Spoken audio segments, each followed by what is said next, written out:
Elokuun viimeinen sunnuntai, 29. päivä vuonna 1982. Sveitsin Grand Prix keskellä Ranskaa Dijonin kaupungissa. Aurinko paistaa, on kesäinen hellepäivä. Tervetuloa mukaan seuraamaan kauden 14 MM-osakilpailua.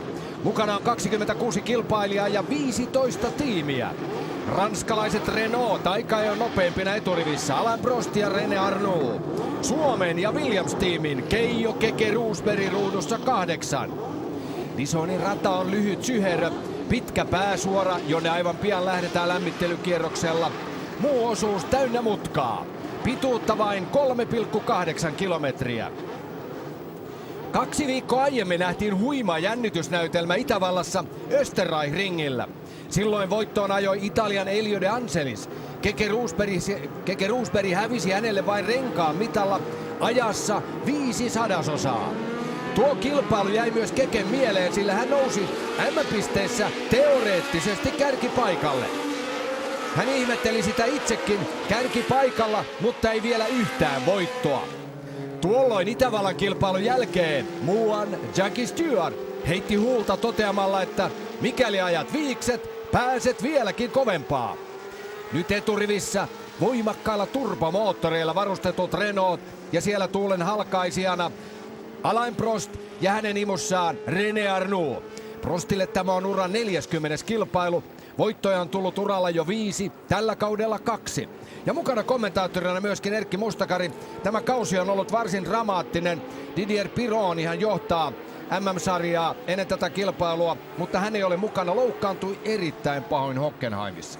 Se on totta, Matti, ja tuo dramatiikka saattaa merkitä sitä, että nuo miehet, jotka pystyvät vielä ajamaan nämä kauden jäljellä olevat osakilpailut, ovat ne miehet, jotka nyt sitten taistelevat tämän kauden maailmanmestaruudesta edellyttäen, että se porukka ajaa näissä loppuissa kisoissa maaliin asti. Muussahan tapauksessa niin on mahdollista sekin, että Didier Pironi 39 pisteellä saattaa olla mies, joka kruunataan kauden päätyttyä maailmanmestariksi, mutta kieltämättä täytyy olla realisti ja todeta, että aika lailla epätodennäköistä se on. Mutta mikä tässä kaudessa on ollut toistaiseksi mielenkiintoista on se, että sarjassa on peräti 9 eri voittajaa eri kilpailuissa. Ja jos katsellaan näitä voittojen määriä, niin siellä on tällä hetkellä Didier Pironilla niitä voittoja on 2, Alain Prostilla, John Watsonilla ja Niki Laudalla niin ikään kullakin 2 voittoa. Sitten näitä 1 voiton miehiä on Elio De Angelis, Ricardo Patrese, Nelson Piquet, René Arnoux ja Patrick Tambay. Eli kyllä on ollut aivan poikkeuksellisen tasainen sarja myöskin tällä lailla arvioiden, koska niin moni eri mies on päässyt nauttimaan tuosta oman maansa kansallislaulun kuuntelusta tuolla korkeammalla palkintokorokkeella. 27-vuotias ranskalainen Renault Turbo-auton kuljettaja Alain Prost asettautuu omaan lähtöruutuunsa Dijonin radalla. 3,8 kilometriä on siis mittaa. Ja mielenkiintoinen yksityiskohta, Matti, se, että vaikka tuossa aika-ajossa Ferrarin Patrick Tambay ajoi 10. lähtöruutuun, niin syystä taikka toisesta hän ei ole nyt mukana tässä lähtöruudukossa eikä lähde tähän kilpailuun lainkaan. Me tiedä ihan tarkkaan, mikä tuo syy on, mutta jonkinlainen siellä näkyy tuo 10. ruutu tyhjänä. Ja näin ollen, niin Patrick Tambay ainoana Ferrari-kuljettajana ei osallistu tähän kilpailuun ja nyt on nähty hetki. 34-vuotias Keke Roosberg ruudussa 8 ja sitten lähdetään liikkeelle. Ennakkoasetelmissa Renault ovat todella vahvassa iskussa turbomoottoreilla. Siitä lähdetään niin kuin näkyy. Kyllä Renault saavat erittäin hyvän lähdön, mutta sieltä keskeltä ampautuvat myöskin Niki Lauda McLaren Fordilla ja rinnalla oli myöskin Andrea de Cesaris punavalkoisella Alfa Romeolla. Tulevat myöskin haastamaan vahvasti, mutta Keke saa jo erittäin hyvän lähdön autolla numero 6 ja nousee jo tuossa vaiheessa 5. käsittääkseni erittäin hyvän startin. Ottaa Keke Roosberg tuolla vaalean vihreällä Williams-autolla ja ampautuu siihen haastajan rooliin. Tässä nähdään tämän Dijonin radan hyvin vaikea ja korkeuserojakin löytyy. Tämä ratahan sijaitsee noin 400 metriä merenpinnan yläpuolella ja sieltä tullaan mäen harjanteelta, laskeudutaan jo alas ja kaarellaan tätä niin sanottua takalenkkiä. Yhtään paikkaa ei ole, missä kuljettaja pääsisi lepuuttamaan itseänsä tuolla takaosalla. Sen sijaan pitkä pääsuora antaa pienen mahdollisuuden hengäistä rauhassa. Renault, Alain Prost, René Arnoux. Ja kyllä näyttää Matti siltä, että nuo autot, joissa nuo turbomoottorit antavat kyllä sellaista potkua tuohon eteenpäin menemiseen, niin nimenomaan Renault parivalikon kohdalla näyttää nyt selvältä se, että he pystyvät hyödyntämään tuota muiden edessä ajamista. Ja nyt siinä taistellaan Renault-miehet keskenään johtopaikasta. No, ei vielä tapahtunut sen kummempaa ohitusyritystä, mutta hyvin näyttävät Renault liikkua, eikä huonosti tule myöskään Ricardo Patrese sieltä Brabham BMW-autolla, jossa niin ikään on turbomoottorinen kone autossa. Ja täytyy kuitenkin muistaa, että tätä kautta on leimannut hyvin paljon nimenomaan tämä turbokoneet vastaan vapaasti hengittävät koneet. Ja voitaisiin jopa sanoa, että peli ei ole siinä mielessä ollut ihan reilua tällä kaudella. Että kyllä se kieltämättä on melkoinen etu. Jos nuo turbomoottoriset koneet vain kestäisivät, nimittäin heidän ongelmana on ollut nimenomaan tuo epäluotettavuus ja niin kovaa liikkuvia autoja, kun nuo turbomoottoriset autot ovatkin, niin nimenomaan tuo epäluotettavuus on liian usein tämän kauden aikana koitunut heidän turmiokseen. Kovaa taistelua käydään siellä takana myöskin. 6. lähtöruudusta ampautui mukaan 30-vuotias brasilialainen Nelson Piquet. 3. ruudusta tallitoveri 28-vuotias italialainen Riccardo Patrese BMW Brabham autoilla. Ja siellä on kovaa taistelua juuri heidän kesken. Kumpi sieltä pidemmän korin ottaa. Patrese pitää vielä tuon oman paikan tuossa, mutta Piquet haastaa vahvasti. Ja tässä näkyy juuri näiden 1,5 litran koneella varustettujen turbomoottoreilla varustettujen Renault-autojen voima. Tämä rata ei ehkä parhaimmillaan ole näiden turbomoottorilla varustettujen autojen rata. Täällä on niin paljon hitaita mutkia, että tuo turbon 100 hevosvoiman tehoetu ei ehkä ole niin hyvä, mutta kyllä tässä vaiheessa näyttää vahvalta. Katsotaan, miten kilpailu vanhenee.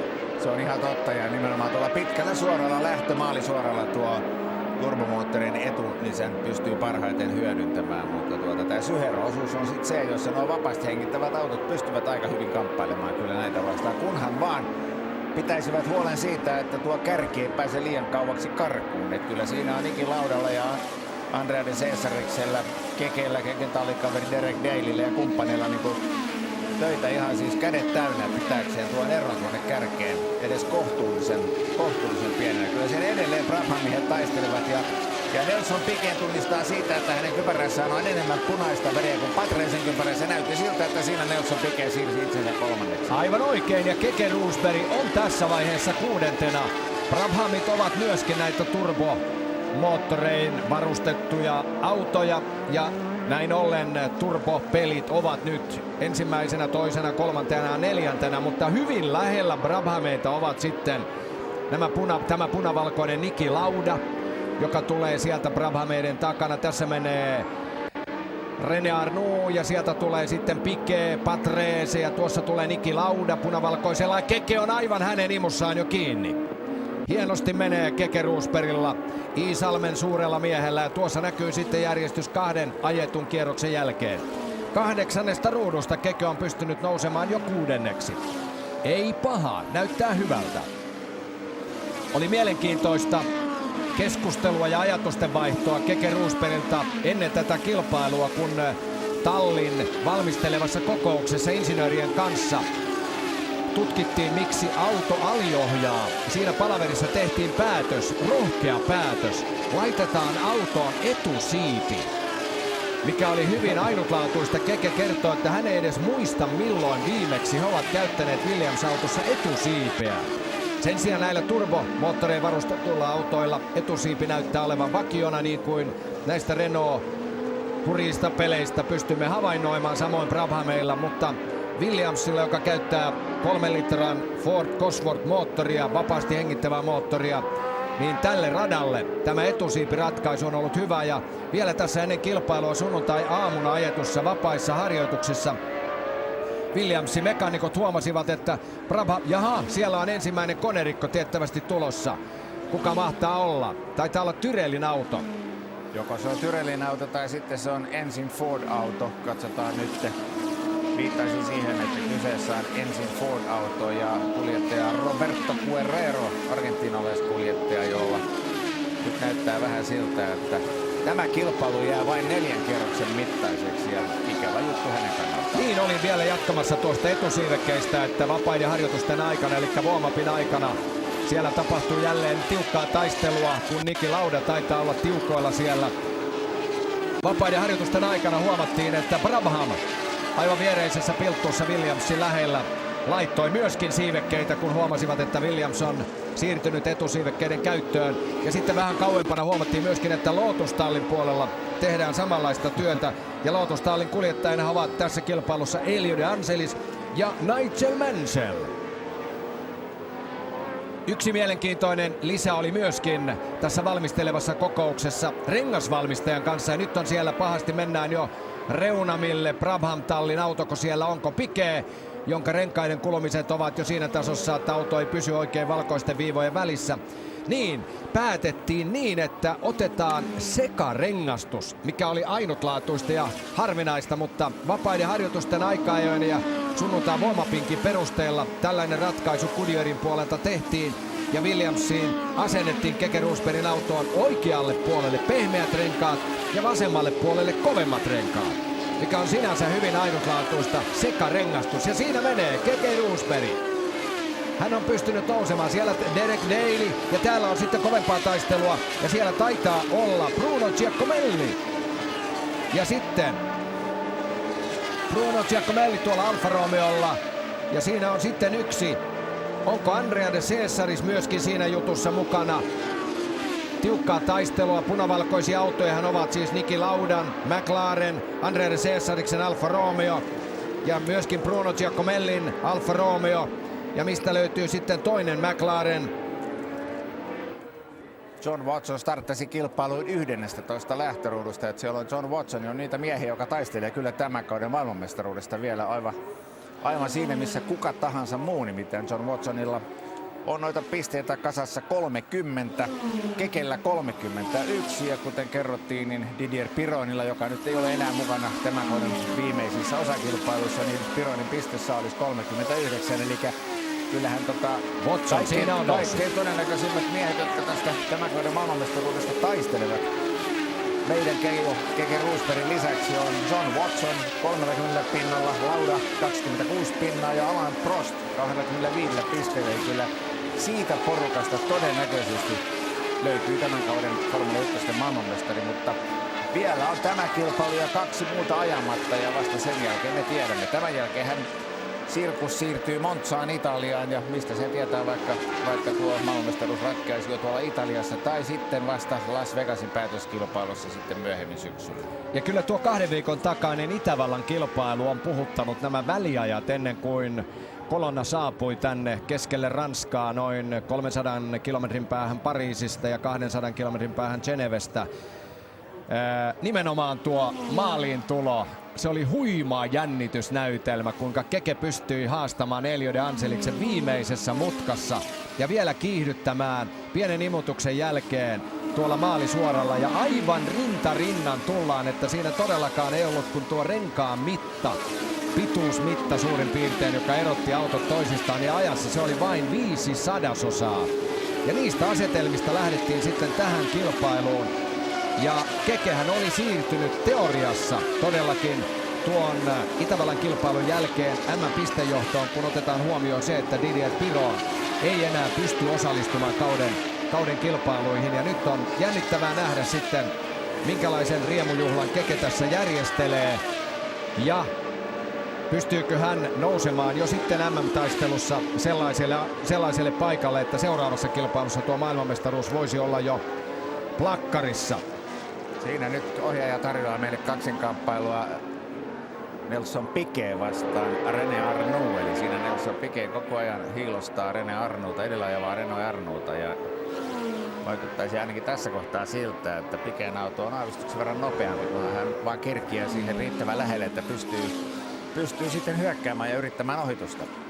Ja aika hyvin Kekekin muuten seuraa siinä Nelson Piquettä. Itse asiassa jos verrataan näihin miehiin täällä, Ricardo Patrese ja oliko siellä Niki Lauda, niin jos heihin verrataan, niin Keke kyyti aika hyvin kohdallaan tässä kohtaa.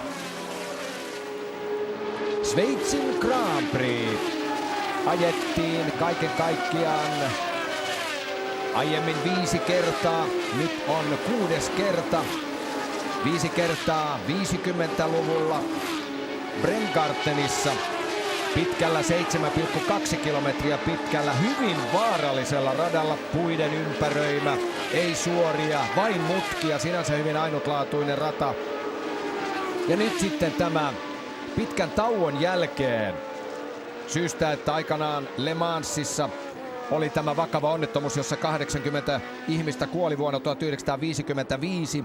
Sveitsissä kiellettiin moottoriurheilu, mutta nyt sitten vuonna 1982 päätettiin ajaa Formula 1 Sveitsin Grand Prix, ei kuitenkaan Sveitsin maaperällä, vaan rata vuokrattiin naapurimaasta Ranskasta, eli täältä Dijonista, ja siinä menee keke numerolla 6. Ja nyt ajetaan siis Sveitsin Grand Prix todellakin ranskalaisella maaperällä, ja tämä piirtyy historiaan ilman muuta. Jännittävänä tapahtuna, ja Piquet tulee! Kyllä, ja ohittaa René Arnoux, nousee 2. Tästä tulee vielä mielenkiintoinen taistelu, ja kuinka kaukana on sitten Williamsin auto vapaasti hengittävällä Fordin moottorilla.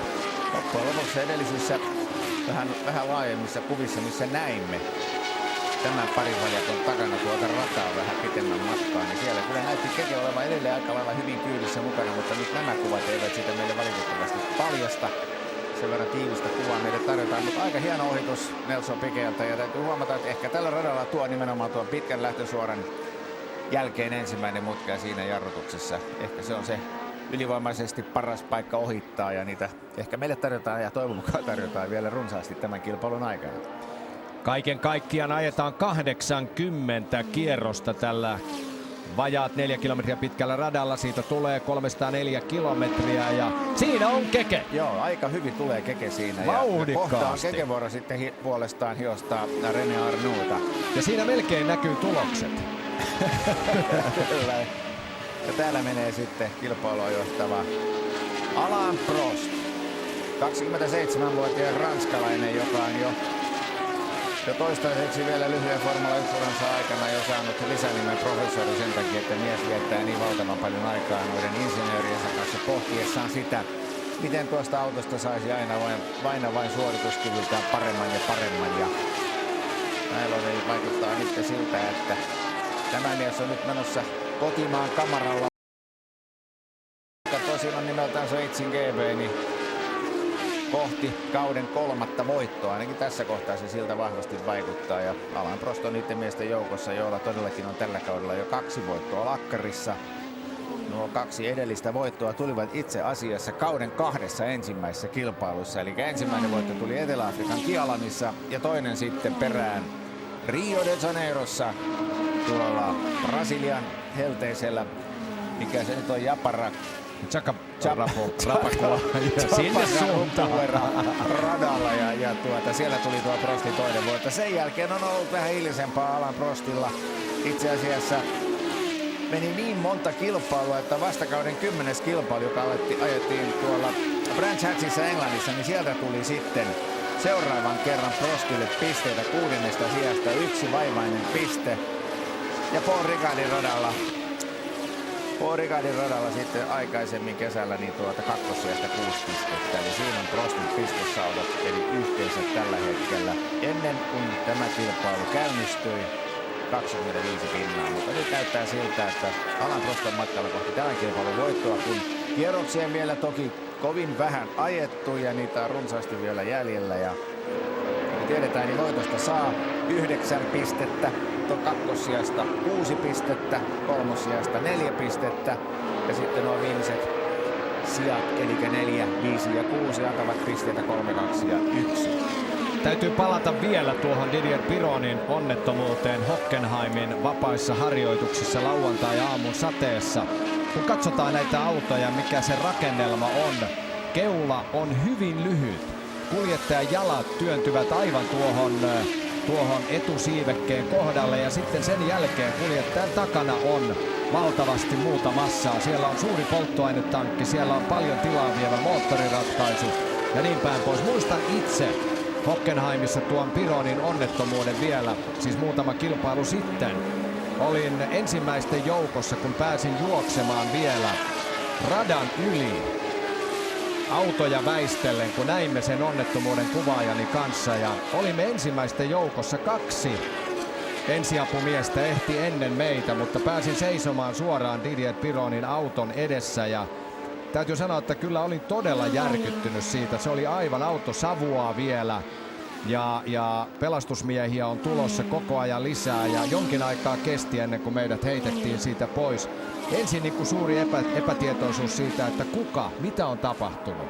Kunnes sitten ihan vierellä vasta näin auton numeron ja pystyin kypärästä tunnistamaan Didier Pironi. Ja jalat oli, niin kuin tällaisessa tilanteessa näillä autoilla, kun mennään suora törmäys seinään, niin jalat menee aivan muussiksi ja ikävä kyllä hänen loukkaantumisensa oli alaraajojen osalta niin erittäin vakava. Siinähän on aikaisemmin niin 70-luvun, 60-70-luvun suuri tähti Jackie Stewart on jo puhunut siitä, että silloin kun he ajoivat, niin kuljettajat istuvat periaatteessa keskellä autoa ja vaara jalkojen loukkaantumiselle silloin oli vähäisempi kuin tänä päivänä. Kun katsotaan näitä kuvia, missä nähdään, että kuljettaja istuu niin lähellä nokkaa kuin suinkin mahdollista ja jalat on tuon auton etuakselilinjan etupuolella. Tuommoisella autolla kun täräyttää kovaa seinää päin, niin ei mikään ihme, että siitä saattaa jalat saada kipeitä. Ja nyt on käynnistynyt varmasti sellainen keskustelu, että tuolle ongelmalle täytyisi jotain tehdä. Saa nyt sitten nähdä. Se on tietysti aikamoinen iso muutos autojen suunnittelijoille ja sille suunnitteluprosessille, millä näitä autoja suunnitellaan. Ja saa nähdä sitten, tuleeko siitä koskaan mitään. Mutta Jackie Stewart, mies, joka itse aina pisti tuon turvallisuusasian etusijalle, niin on paljon puhunut tuon asian puolesta, että jotain asialle täytyisi tehdä. Eli jollain lailla suunnitella näitä autoja eri lailla, mutta se on sitten sen ajan murhe, tapahtuuko sille rintamalla jotakin. Käydäänpä läpi vielä myöskin Keken kautta linjan. Ensimmäinen vuosi Williamsilla, takana Fittipaldin raskaat kokemukset, Tolemanin ja niin päin pois. Ei tainnut Tolemani olla, vaan Theo Jipin autolla suuri skandaalimainen hieno saavutus sateisella radalla aikanaan, missä Keke teki varsinaisesti tuon läpimurtonsa. Mutta nimenomaan tämä vuosi on ollut varsinainen jackpotti, mistä varmasti niin kuin suomalainen formulahistoria saa alkunsa ja on jo saanut alkunsa. Suuri suomalainen formulahistoria. Etelä-Afrikan kilpailusta Keke ajoi siellä ensimmäisen kilpailunsa Williams Fordilla ja nyt on menossa 14 osakilpailu. Prost heittää sinne nopeimman kierrosajan, mutta Keken kausi, hän on ollut 3 kertaa toinen, 2 kertaa 3, 1 kerran 4, 2 kertaa 5 ja 3 kertaa hän on joutunut keskeyttämään. Kerran hänet on yhteen ajon vuoksi, hän on ajanut sivuun, kerran on hajonnut vaihdelaatikko ja 1 kerran polttoainejärjestelmä ja sitten on kerran hylätty. Niin kuin Erkki Mustakari jo mainitsi tuon Brasilian kilpailun, Keke oli siellä maalissa toinen, mutta hänet hylättiin ja Prosthan siellä oli sitten voittajana tuossa kauden toisessa osakilpailussa. Kyllä, ja se Keken hylkääminen nosti siellä John Watsonin kakkoseksi ja siellä sitten 3. miehellä palkintopallilla keikkui britti Nigel Mansell, joka ajaa nyt toista täyttä kautta Formula 1. Britit ovat olleet vähän ristiriitaisia antaessaan lausuntoja Mansellista. Mansell on vähän sellainen härkämäinen tyyppi, joka ruuvatessaan ruuvia seinää ei paljon välitä siitä, onko siinä jengoja tai ei, vaan se yleensä menee kuuleman mukaan siihen seinään se ruuvi, mutta aika jo näyttänyt jonkinlaisia leimahduksia siitä osaamisesta, mitä hänellä on, mutta hänen tallikaveri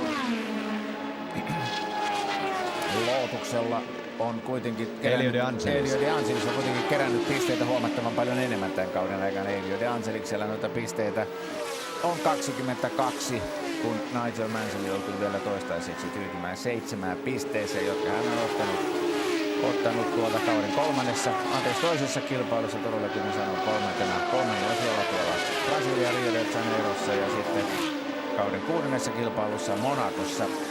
Siellä Mansell oli hienosti maalissa 4.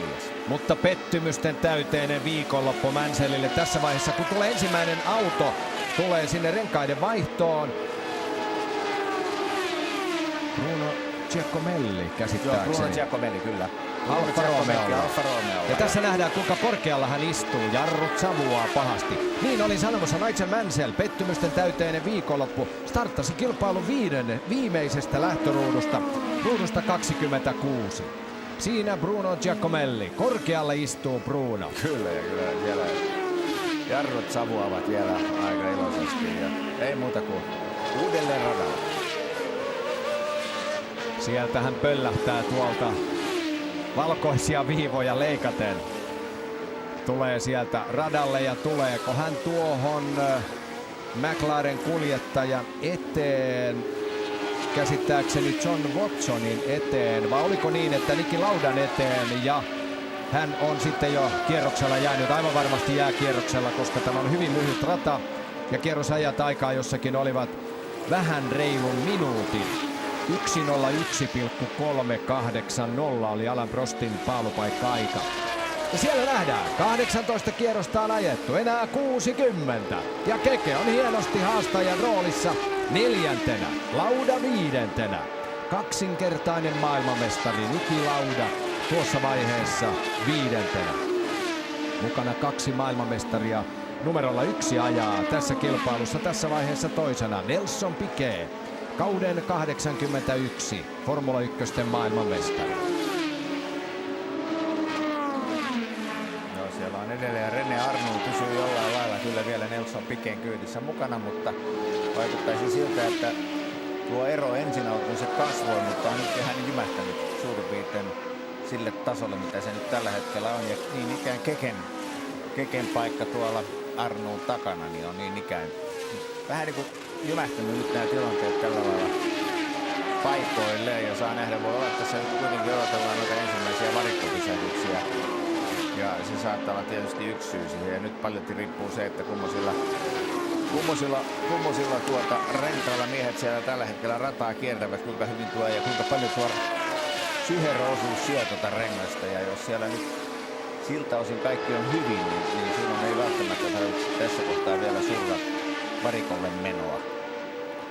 Nythän eletään aikakautta, jossa tämä auton aerodynamiikka on omalla tasollaan, eli auton reunoilla pitkällä sivulla on maata laahaava joustovarainen reuna, joka sulkee ilma-alan tuonne auton alle.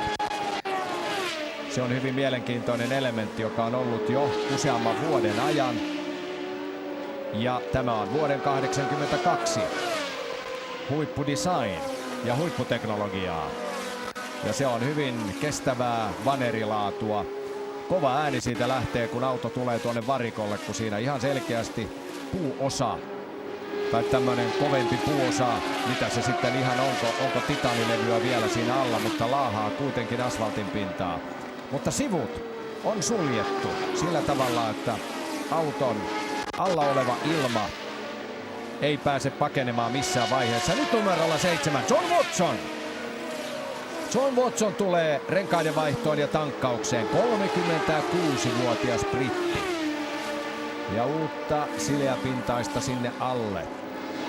Ja siellä käydään nyt sitten keskustelu. Napsastaan tuo piuha kiinni ja sitten piuha irti.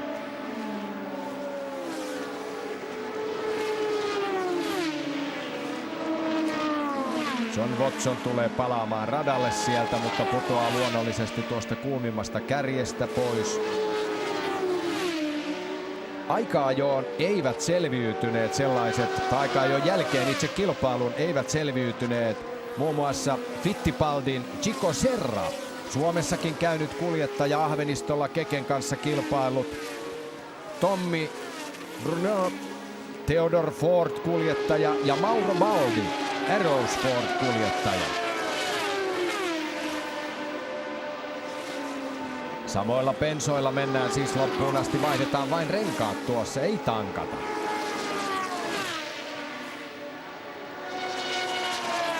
Tosin hämärä mielikuva on siitä, että jossakin vaiheessa oli tulipalo tuossa Keken autossa tankkauksen yhteydessä Brasiliassa.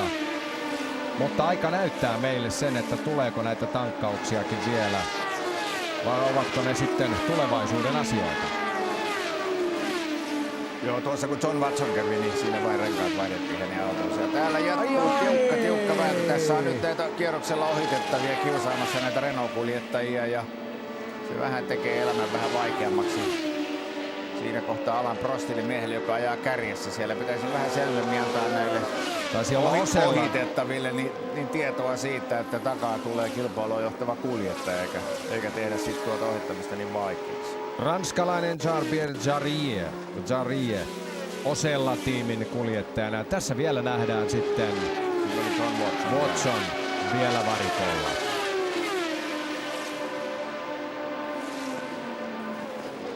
Nyt on pakka täysin sekaisin, kun kuljettajia tulee tuolta varikolla ja samoin sitten vielä kierroksella varvataan. Mutta Renault Alain Prost joka tapauksessa johdossa. Nelson Piquet on siellä toisena ja Keke Rosberg neljäntenä.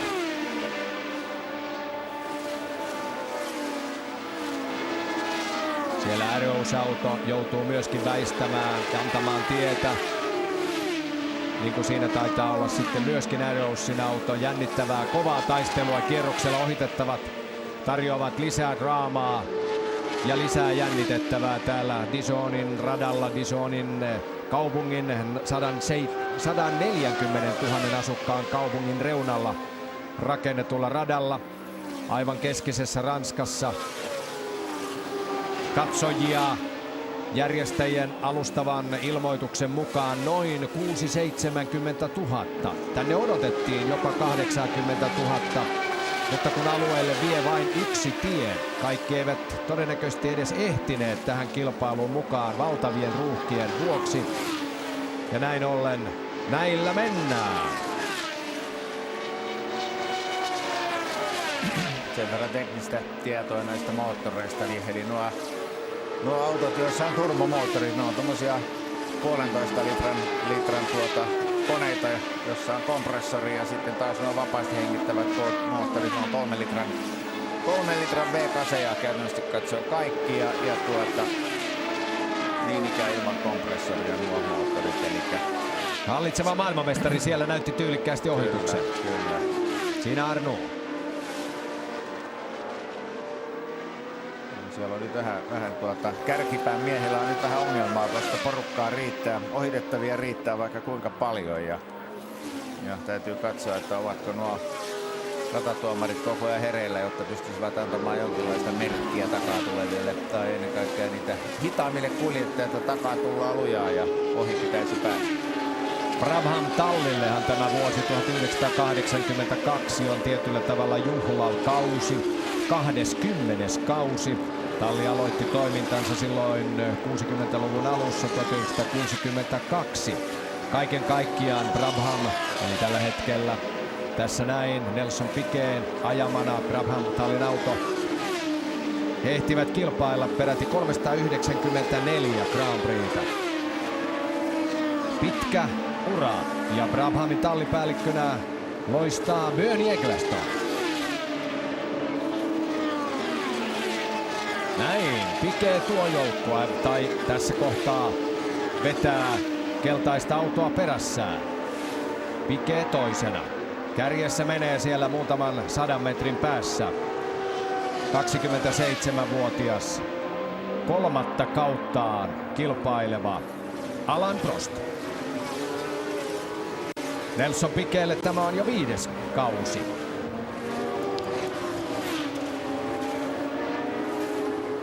Se on hieno rata tämä Dijonin rata ja nimenomaan nämä korkeuserot tekevät sitä kovin mielenkiintoisen vaikka kuten sanoit Matti, niin ei se välttämättä ole niitä kaikkein mukavimpia, parhaimpia ratoja näille autoille, mutta kuitenkin tuo korkeuserojen kirjavuus ja sitten mielestäni myöskin tuo radan syherro-osuus tarjoaa vielä mahdollisuuden sellaiselle kamppailulle, jossa nämä vapaasti hengittävillä moottorilla kilpailevat kuljettajat, heillä on pieniä mahdollisuuksia näitä turboautoja vastaan. Ainakin vähän paremmat kuin että jos taas pelkkää suoraa aloitattamista niin kuin Hockenheimin rata siellä metsän siinäksessä on. Keke on viestittänyt varikolle jo 10 kierroksen jälkeen. Etukumi alkoi halkeilla. Heillähän on siis sekarengastus, oikealla puolella pehmeämmät ja vasemmalla puolella kovemmat renkaat. Ja siellä Keken Hermo on varmasti nyt vähän kireällä, että onko tämä toimintamalli valittu sekarengastus sittenkään oikea. Varmasti miettii kovasti sitä, pitäisikö ajaa varikolla vai odottaa päällisen kumin kulumista sen verran, että syvemmältä löytyisi ehjä kumi koko pinnalle. Sinällään sekin on mahdollista Goodyearin antamien tietojen mukaan. Ainakin toistaiseksi Keke ottaa tuon riskin ja jatkaa. Ja on hyvissä asetelmissa. Nyt sitten mitä kilpailun vanheneminen tuo tullessaan. Keke on 4. Siellä äsken yksi ratatoimareista piti keltaista lippua yllä ja ei toki heilutellut sitten sen kummemmin, vaan lähinnä niin piti sitä niin kuin liikkumattomana paikallaan ikään kuin varoittaakseen jostakin edessä olevasta ongelmasta, mutta ainakaan ohjaajalle meidän näyttänyt noista ongelmista. Siellä tietysti voi olla, että siellä on joku keskeyttänyt ja ajanut autolla radan sivuun ja siitä sitten varoitetaan kuljettajaa, mutta valitettavasti ohjaaja ei ole meille näyttänyt muuta kuin tuon Roberto Guerreron konerikon tuossa heti neljän ajetun kierroksen jälkeen. Ja se on ainoa toistaiseksi tapahtunut keskeytys, kun kerrotaan se, että Patrick Tambay Ferrarilla ei lähtenyt kokonaan tähän kilpailuun edes lainkaan mukaan, niin näin ollen ovat ainoat miehet, jotka ovat poissa näistä kekkereistä tässä kohtaa. Ja 23 autoa kiertää tällä hetkellä Dijonin rataa ympäri. Samalla kun autot kiertää, niin palautetaanpa mieliin, mitä kaikkea vuonna 1982 itse asiassa tapahtui. Mauno Koivisto valittiin presidentiksi tammikuussa. Falklandin sodan ensimmäiset hyökkäykset nähtiin maaliskuussa. Tiina Lillak heitti uuden maailmanennätyksen naisten keihäällä 72-40. Helmut Kohlista tuli Saksan liittokansleri. YK patistaa Neuvostoliittoa pois Afganistanista. Ja ensimmäinen keinotekoinen sydän asennettiin. Ja siellä nyt sitten auto numero 17. Hän on Robert Keegan. Robert Keegan Marchford-autolla, niin hänen homma päättyi siihen ajettuja kierroksia 25. Mielenkiintoista on se, että tässä kilpailussa on monta rengasmerkkiä mukana. Goodyearin lisäksi Pirelli, Michelin ja sitten Avon rengasmerkki, jota juuri Keegan muun muassa käyttää. No ei siinä vaikuttanut, että auto olisi ollut millään lailla mennyt rikki, mutta syystä tai toista on ehkä ollut vaan ulosajo ja moottori sammunut ja sillä hyvä. Ja siihen loppu herra Keeganin kilpailu tällä kertaa.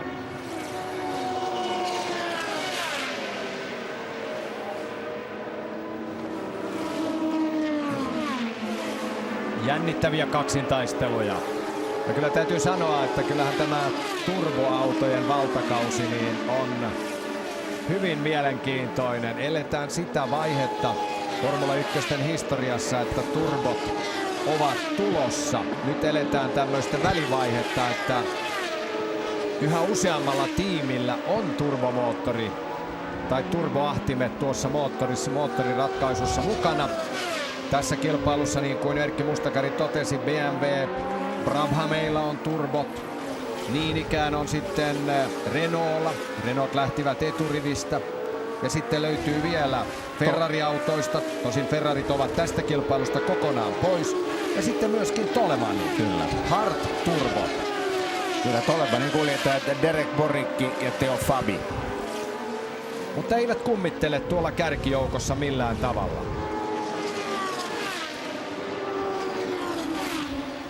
Vorik. Onko jopa niin, että Vorikkia ei ole näkynyt? Onko hän jopa jo keskeyttänyt?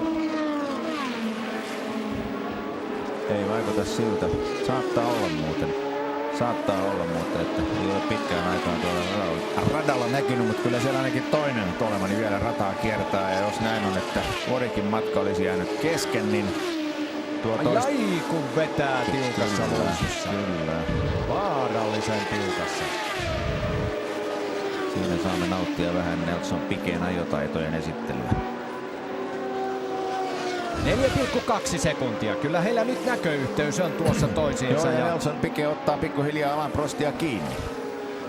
Siellä menee Musta Lotus tuossa, jonka taakse pian asettuu sitten Alain Prost ja hakee ohituspaikkaa. Siellä on Nigel Mansell. No ja kyllä yksi syy siihen, että Nelson Piquet ottaa Alain Prostia tällä hetkellä kiinni on se, että siellä on vähän väliä noita kierroksella ohitettavia. Ja jos Prost jää vähänkin aikaa siihen kuppaamaan siihen kierroksella ohitettavien taakse, niin sehän mahdollistaa sen, että Nelson Piquet, joka on vähän rämäpäisempi rattimies kuitenkin. Kiihko latino. Niin onnistuu kuitenkin ottamaan tuota eroa pikkuhiljaa kiinni. Kovasti pomppii autot tällä lähtösuoralla, niin kuin on aiemminkin kuvissa pystytty näkemään. Siinä nyt sitten. Siinä meni Alain Prost, tässä tulee Nelson Piquet. Mutta rakennelmat kestävät. Auto pomppii. Eivätkä kaikki radat tälläkään kaudella 82 ole yhtään sen parempia kuin tämä Dijoninkaan rata. Ehkä nyt keskimäärin voi sanoa, että täällä on aika paljon pomppuja. Siinä he ovat Prost, Piquet, Arnoux, Rosberg, Lauda, Patrese. 6 kärki. Aika kauaksi on Patrese jäänyt jo kohta minuutin päähän kärjestä ja kuitenkin samanlaisella autolla kiertää rataa kuin Nelson Piquet, eli siinä mielessä niin kyllä voisi italialaiselta odottaa vähän enemmän, mutta se on hienoa, että Keke on vielä, niin kuin sanotaan, nyt semmoisen etäisyyden päässä, että jos tuolla kärjessä tapahtuu jotakin odottamatonta, niin siinä on vielä hyvä asia seurata tuota kisaa. Seurata vähän niin kuin hai-laivaa noita edessä ajavia miehiä. Ja nyt tulee se ohituspaikka, kuinka Prost heittää sieltä Nigel Mansellin. Ja sitten on tuo vaaleampi numerolla 19 kilpaileva.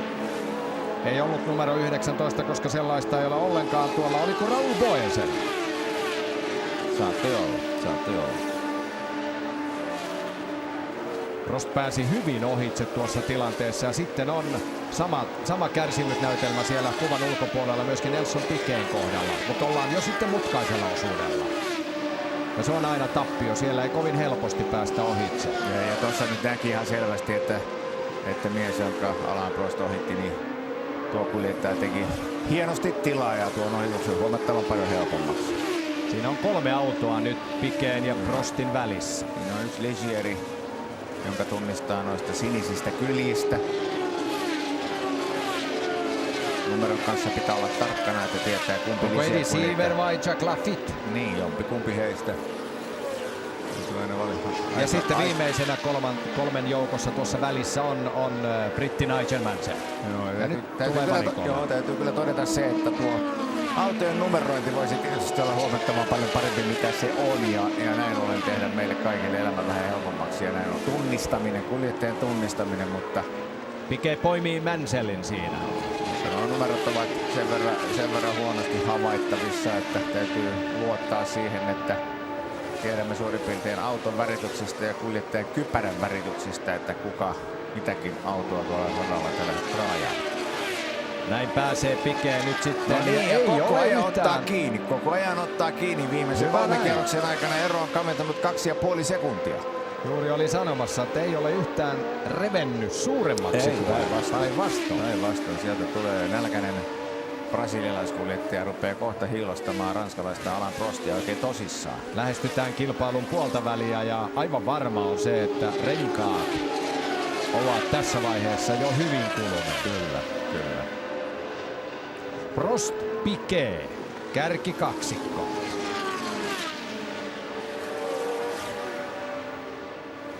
Se on aika jännä täällä Dijonin radalla tilanne on se, että siellä on muutamat paikat, missä yleisöä on paljon, mutta sitten siellä on sellaisia rataosuuksia, joissa tuntuu, että ei ristin sielua ratatuomareita lukemuttamatta seuraamassa kuljettajan edesottumuksia. Ei edes TV-kameroita. Ei niin, ja tässä kuvassa nyt nähdään, että aika hyvin väkeä on toinen katsomoihin kuitenkin joka tapauksessa tullut ja tiettävästi kilpailujärjestäjän arvio on se, että siellä on noin 65-70 000 katselijaa nyt seuraamassa tätä kilpailua.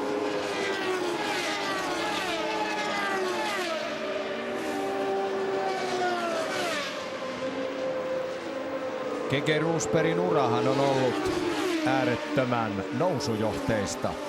Pitkään niistä 70-luvun alun tilanteista, ammattimaisesta ajamisesta, erilaisten formuloiden ja jopa äärettömän kovan kilpailukalenterinkin saattelemana, milloin on saman vuoden aikana ajettu lähestulkoon perättäisinä viikonloppuna Uudessa-Seelannissa ja sitten välillä USAssa.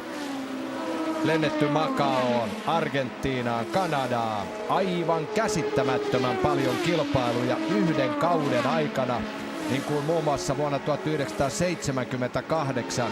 Niin siinä on noin 30 kilpailua eri puolilla maailmaa. Ja nyt Lisierillä numerolla 26 Jack Lafitte joutuu keskeyttämään. Keke ajoi siis vuonna 1978 Tasman Pacific-sarjassa.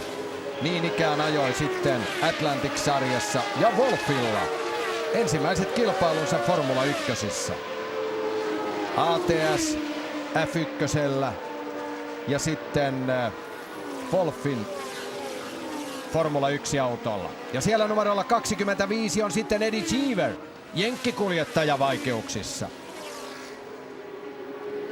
Keken kausi jatkui Formula 1 vuonna 1979 niin ikään Wolffin tiimissä, mutta siihen mahtui mukaan sitten Formula 2 osakilpailuja, Can-Amin sarja Amerikassa, Kanadassa ja niin päin pois. Ja sitten vuonna 1980 tuli ennakkoon mitä lupaavin ja vahva kiinnitys Fittipaldin tiimiin.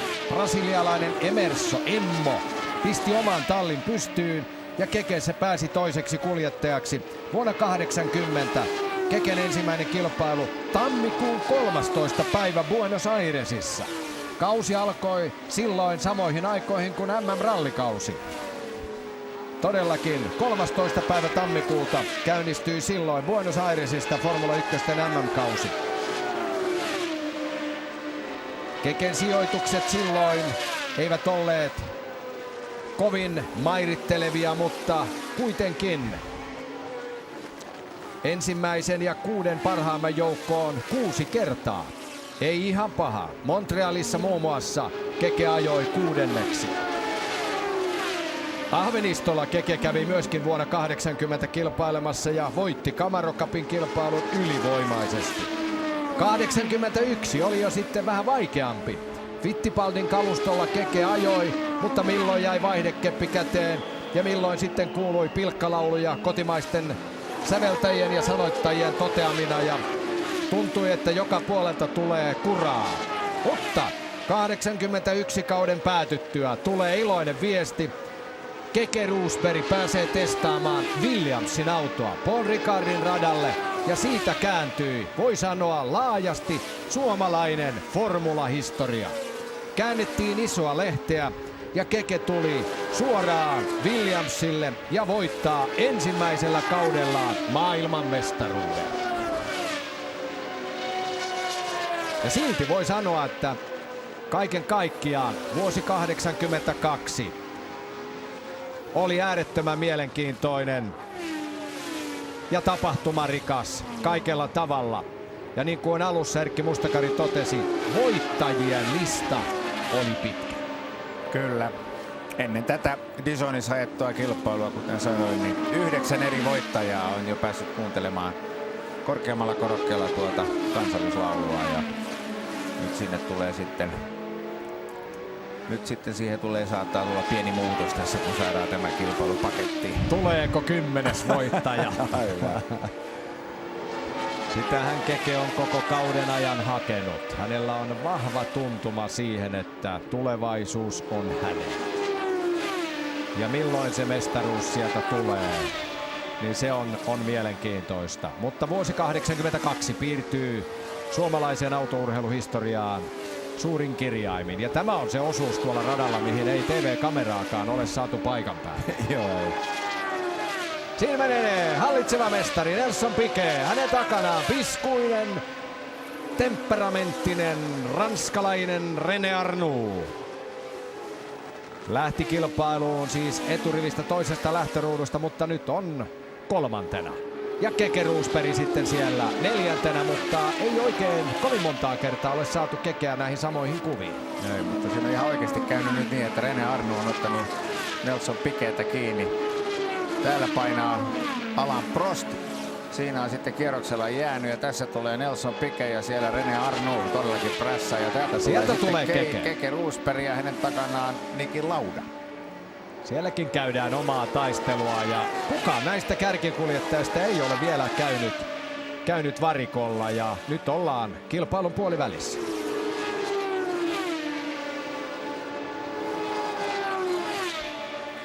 Valtavan hienot äänet näistä Kyllä. autoista kantautuu ja todella kauas. Siinä taisi livahtaa Elio De Angelis. Tässä tulee Nelson Piquet, joka joutuu varvaamaan kierroksella Lotus-kuljettajan. Aiemmin jäi jo toinen Lotus-tähti Nigel Mansell.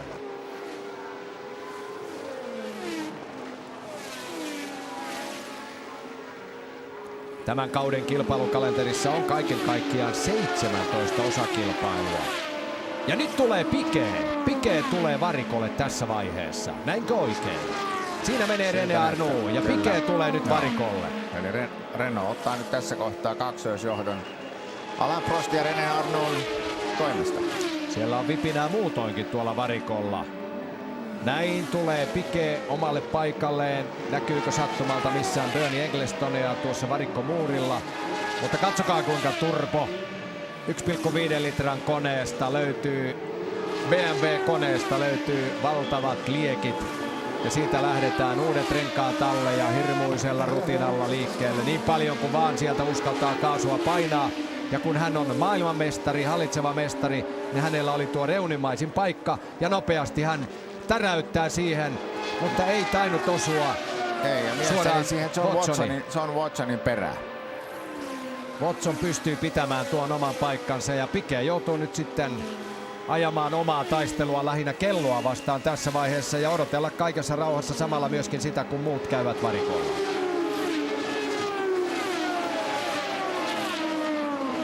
Pitkässä jonomuodostelmassa siinä taisi mennä Patrese BMW Brabhamilla ja täällä on sitten numerolla 25. Toinen lisäkuljettaja Eddie Cheever. Joo, että kyllä siinä aikaisemmin kun Eddie Cheever oli kuvissa, niin hän oli juuri silloin kävi ensimmäistä kertaa varikolla ja nyt on siellä toistamiseen ja ilmeisesti nyt on vähän suuremman luokan ongelmasta kysymys. Kyseessä ei varmasti ole suunniteltu varikkopysähdys, vaan nyt siellä on jotain sellaista ongelmaa, että saa nähdä pystyykö hän jatkamaan matkaa. Etusiivekkeiden kanssa tehdään siellä kovasti töitä. Ligier käyttää tänä vuonna Matran 3 litran koneita V12 myllyjä. Eli siellä pitäisi kyllä olla niin kuin kaikki asiat kohdallaan. Tehokas moottori, mutta nyt jostakin syystä ei kaikki ole aivan hyvin. No, siinä vähän niin kuin tehtiin hommia noiden ripustusten kimpussa ja nyt tällä hetkellä kun Piquet kävi tuolla varikolla, niin Alain Prost on repinyt jo 40 sekunnin johdon, mutta saa nähdä, koska Alain Prost tulee tuonne varikolle. Tuskin meitä tarvitsee kovin kauan enää sitä odottaa. Aivan, varikolle tulo, varikon läpi ajo ja kaikki toimenpiteet siellä, se on aika hidas tapahtuma. Voi hyvinkin olla, että palataan samantyyppiseen tilanteeseen. Joo, ja siinä Alain Prost ohittaa Keken tallikaverin Derek Daly. Britti Derek Daly jää siinä nyt jo kierroksella. Kyllä, jos erittäin tarkkoja ollaan, niin hyvin punatukkainen irlantilainen. Niin ollaan ihan tarkkoja. Joo, ollaan tarkkoja. Brittein saarilta. Kyllä.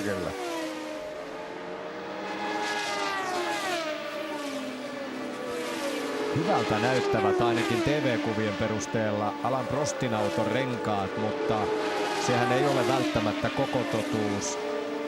Prost itse tietää, ja toisaalta kyllä TV-kuvakin on kertonut, että minkäänlaista tämmöistä holtitonta lipsumista ei ole ollut, että he ovat varmasti löytäneet autoihin hyvän optimaalisen pidon. Siinä näkyy nyt sitten paremmuus. Siellä ovat Piquet ja Patrese, eli Brabhamin kuljettajat peräkkäin. Prost, Arnoux, Renaultilla kaksoisjohto. Sitten on Keke kolmantena. 10,5 sekuntia ainoastaan. Ja samassa tilanteessa mennään. Eivät ole kärkikolmikosta kukaan käyneet vielä renkaiden vaihdossa. Ja yli puolet on jo ajettu kilpailu. Alfa Romeo jää siinä. Komeasti ja tyylikkäästi tapahtuu tuo ohitus. Alain Prost. Prostilla ei siis vielä yhtään maailmanmestaruutta tässä vaiheessa. Ne rikkaat vuodet ovat sitten tulevaisuudessa. Laudalla on siis Niki Laudalla on tässä vaiheessa jo 2 maailmanmestaruutta ja hallitsevana maailmanmestarina tällä kaudella ajaa Brabhamilla Nelson Piquet.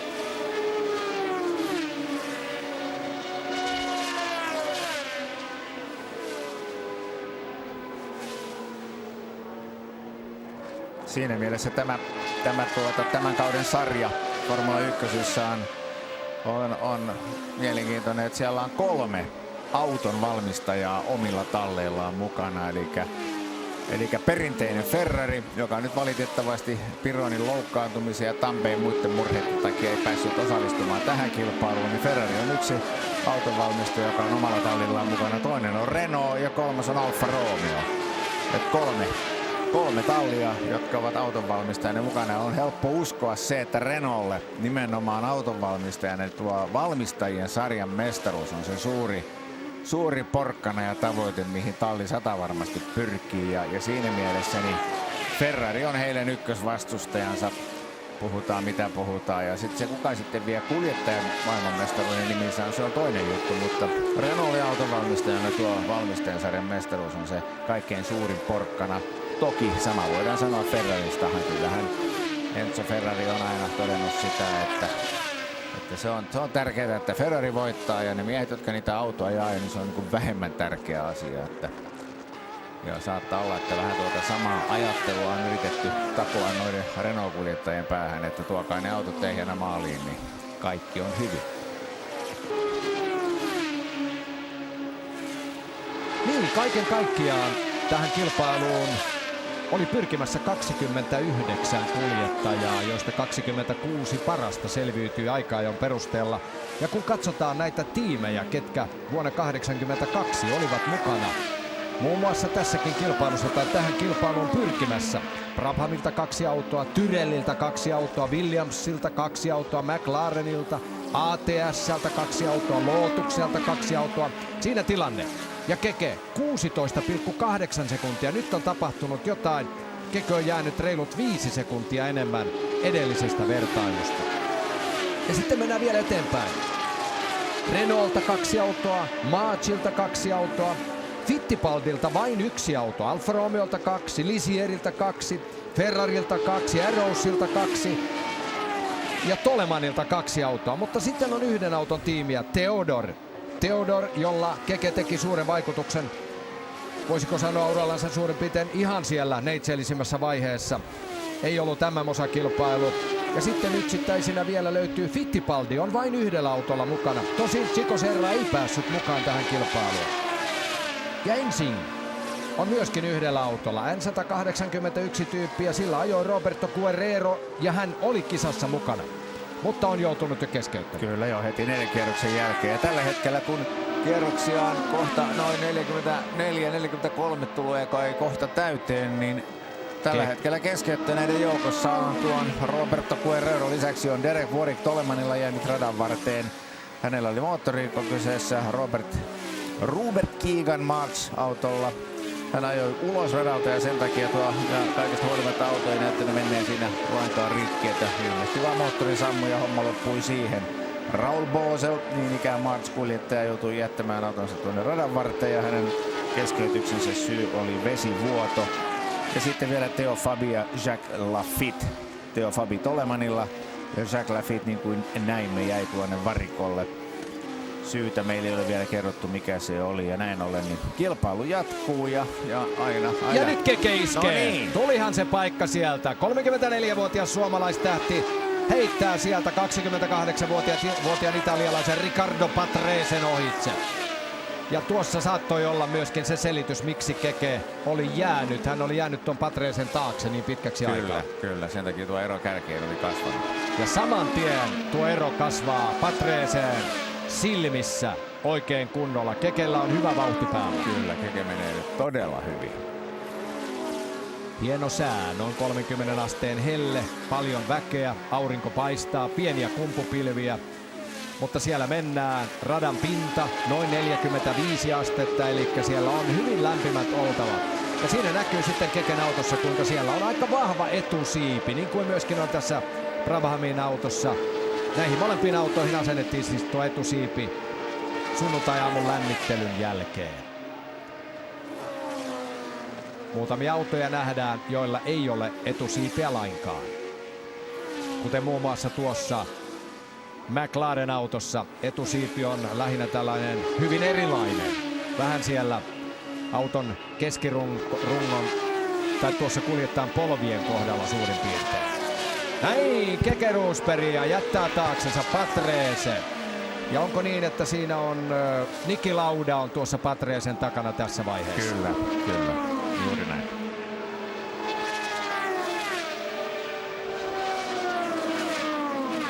Ja Lauda etsi ohituspaikkaa. Tuossa saattaisi olla hyvä paikka, mutta Lauda ei sitä käytä hyväkseen. Teho ei riitä. Kaksinkertainen mestari tietää, miten Dizonin radalla ajetaan. Täällä on ajettu siis viikonlopun aikana jo paljon vapaita harjoituksia aikaa. Jo rata on tullut kaikille tutuksi, vaikka tällä radalla ei tämä joukko ole koskaan aiemmin ajanut. Nyt tämä kerta ajetaan ja etukäteistiedot jo kertovat, että tälle radalle ei enää palata, joten tämä jää ainutlaatuisena kilpailuna Sveitsin Grand Prix-sarjassa viimeisenä historiaan. Ja Lauda edelleen yrittää vimmatusti Patresen ohitusta. Jälleen hän joutuu asettumaan imutukseen, mutta nyt se tulee. Patrese antaa hienosti, herrasmiesmäisesti tilaa. Joo, ilmeisesti Patresella on nyt joku ongelma, nimittäin ei hän edes yrittänyt taistella oikein tosissaan, vaan ilmeisesti ymmärsi sen, että takaa tuleva mies tulee sen verran vauhdikkaasti, että turha yrittää ryppyillä ja päästi aika lailla ketterästi siitä Laudan ohitseen. Kyllähän sitä kiusaa voi tehdä jonkin aikaa, mutta joku tolkku siinä kiusanteossakin pitää olla. Jos nähdään, että takaa tuleva kaveri on selvästi nopeampi, niin siitä kiusanteosta ei ole paljon iloa sitten. Ei kummallekaan. Hienoa, saamme nyt Keke Rosbergiäkin vähän enemmän kuviin. Hän taistelee hienosti turbomoottoreilla varustettujen autojen takana. Ensimmäisenä vapaasti hengittävällä autolla. Siellä vilahteli myöskin Keken tallitoveri Derek Daly. Joo, siinä numerolla 7 John Watson. Kyllä. Ja siellä kiipeää jälleen tuota korkeaa mäkeä. Ei se nyt ihan noin korkea ole, mitä tuo TV-kuva näyttää, mutta korkealle siinä noustaan. Korkeuserot kaiken kaikkiaan merenpinnasta ovat noin 450 metrin erolla matalimman ja korkeamman kohdalla. Eli tällä radalla on lyhyydestään huolimatta aika paljon korkeuseroja. Niin kuin näkyy, kuva kertoo, käydään välillä notkon pohjalla ja sitten taas kiivetään. Mutta niin kuin Kekekin on monen kertaan sanonut, että ei näitä mäkiä millään tavalla tuolla auton ohjaamossa huomaa. Siellä mennä viiletetään aivan niin kuin tasamaata suurin piirtein, että missään kohtaa ei kyllä erityisemmin kutita vatsan pohjasta, jos käydään notkon pohjalla ja lähdetään nousemaan ylös. Se on niin kuin keskittymistä 100% vain siihen ajamiseen. Ja sitten erityisesti tällä radalla, tuolla takaosalla, takasektorilla, niin on näiden mutkien hallinta. Hienosti menee kyllä René Arnoux. Siinä on, niin kuin ei René Arnoux, vaan Alain Prost. Professorin tavaramerkki hän on tämä hyvin kevyt kosketus ohjauspyörään ja pehmeä autolla auton eteenpäin vienti. Ei repivää, riuhtovaa, hyvin pehmeää ajamista. Mutta kestääkö auto maaliin? Kestävätkö renkaat? Siinä meille jännitettävää. Alain Prost. Ja hyvin on rauhallinen paikka nyt ajaa. Ei ole ketään lähelläkään tuolla edessä. Eikä kukaan pysty haastamaan pahemmin. Joka tapauksessa René Arnoux on toisena, Keke Rosberg hienosti kolmantena.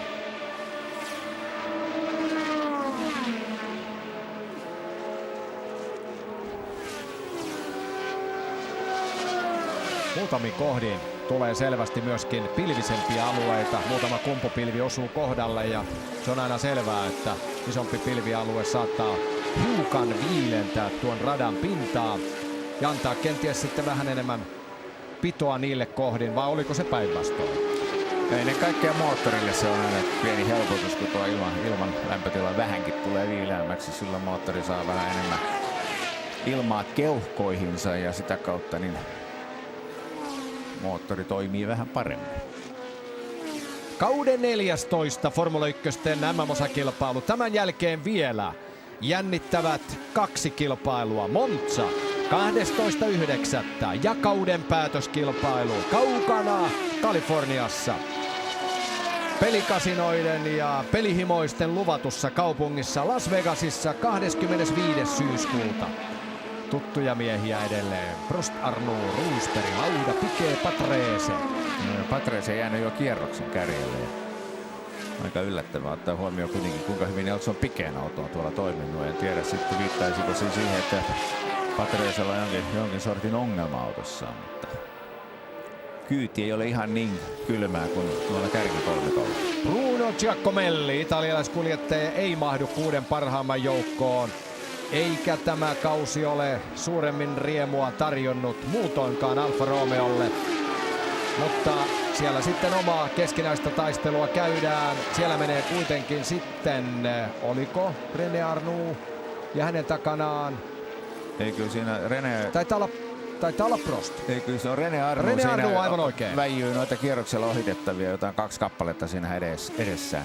Arnoux on toisena ja nyt kierroksella ohitettavat jälleen hidastavat hänen menoaan. Joo, René Arnoux ja Alain Prostin erottaa parhaiten siitä, että René Arnouxlla on koko valkoinen kypärä, kun Alain Prostilla siinä on vähän sinistä ja aavistuksen verran punaistakin. Ranskan trikolorin värit on Alain Prost tuohon kypäräänsä maalauttanut. Ja nytkö sieltä tullaan lentämällä sitten ohitse? Siltä näyttää. Siltä näyttää, joo.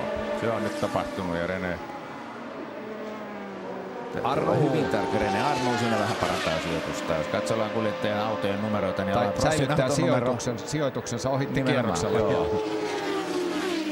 Harmin paikka, että tuo auton numero on tuossa aivan takapyörän takana, ja kun ohjaaja ei meille kovin pitkään näytä tuota takasiipeä sivulta, niin auton numeron havainnointi on hyvin vaikeeta. Alain Prost auton numero on 15 ja René Arnoux 16. Ja ellen väärin huomannut, niin siinä oli Arrowsin auto, oliko Marc Surer vai Mauro Baldi, joka tuossa ainakin toisena. Ei, Baldi ei startannut koko kilpailun, siinä täytyy olla niin, että siellä oli sitten Marc Surer, joka jäi kierroksella tuossa tilanteessa. No ja Marc Surerille tietysti sveitsiläisenä olisi tietysti kivaa tässä kotimaan GP:ssä pärjätä hyvin, mutta ei se nyt ihan siltä näytä tässä kohtaa. Paikka paikoin kuvissa näkyy myöskin mielenkiintoisesti vuoden 80 tason turva-aidat.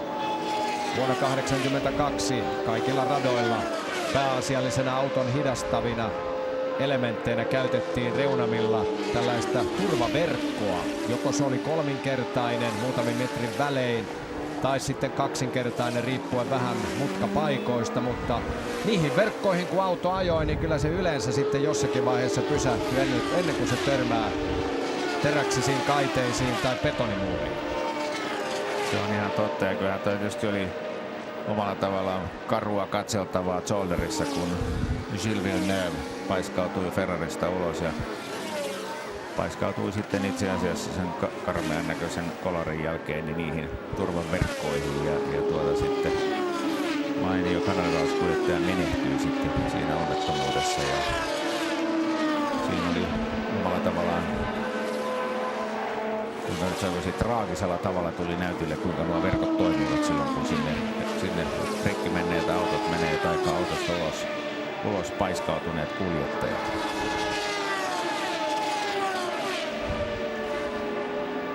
Tämä kausi on siis kaikella tavalla ollut hyvin dramaattinen. 2 kuljettajaa on jo menehtynyt. Villeneuven lisäksi Ricardo Paletti Kanadan Montrealin startissa ja sitten vielä vakava loukkaantuminen Didier Pironille Hockenheimin vapaissa harjoituksissa sateisessa ja voi sanoa jopa osittain huonon näkyvyyden omaavissa olosuhteissa. Mutta sirkus jatkuu. Nämä ovat olleet todella surullisia uutisia, mitä Formula 1 maailmasta kaudella 82 kantautui. Mutta Sveitsissä mennään. Sveitsin Grand Prix nimissä mennään, vaikkakin ranskalaisella radalla. Ja tässä on vähän tunnearvoon vaikuttavia tekijöitä myöskin tänä vuonna juuri se, että Sveitsin osakilpailu ajetaan, vaikka se Sveitsin Sveitsissä moottoriurheilu kiellettiin vuonna 1955 tuon Le Mansin 80 ihmishenkeä vaatineen onnettomuuden jälkeen kokonaan. Ja nyt sitten vielä on ollut näin synkkä vuosi Formula 1, mutta täällä mennään. Kilpailu lähestyy aivan pian jo sitten loppumetrejä, ei kuitenkaan vielä. Jännittäviä hetkiä varmasti on tarjolla. Numerolla 4. Ryan Henton, 35-vuotias britti, ajaa tuolla tummalla Team Tyrellin autolla. Siellä vilahti kuvissa ja tuleeko hänkin nyt sitten kierroksella varvatuksi aivan pian. Tuossa menee. Ja täältä takaa tulee nyt sitten, taitaa olla Alain Prost, joka siellä on ohittamassa kierroksella Hentoni.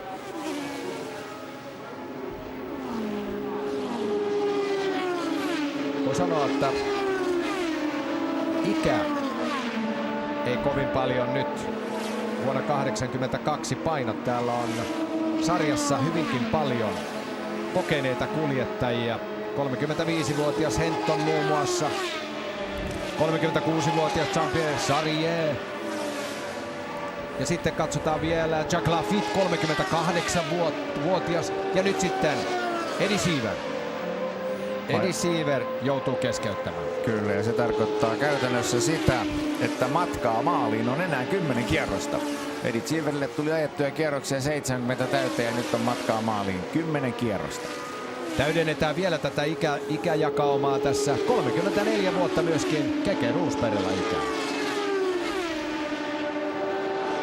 Kokemus on valttia. Joo, ja miehet paranevat kuin viini vanhetessaan. Aivan oikein. Niin?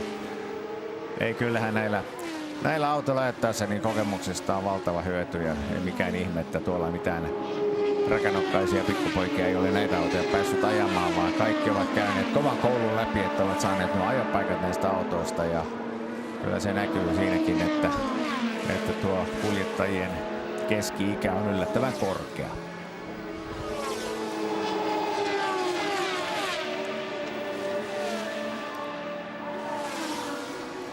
Aikain jälkeen Williams-tiimin sisällä oli vähän ja myöskin kansainvälisen median puolelta paljonkin pommitusta siitä, kun aikaa, jossa Derek Daly pääsi ohittamaan Keke Roosbergin ja siellä oli tiukkaakin kysymystä siitä, että millä tavalla peli pelataan, kun Kekellä on selvästi mahdollisuudet jopa mestaruuteen ja Daly oli sitten aikaa, jossa niinkin nopea.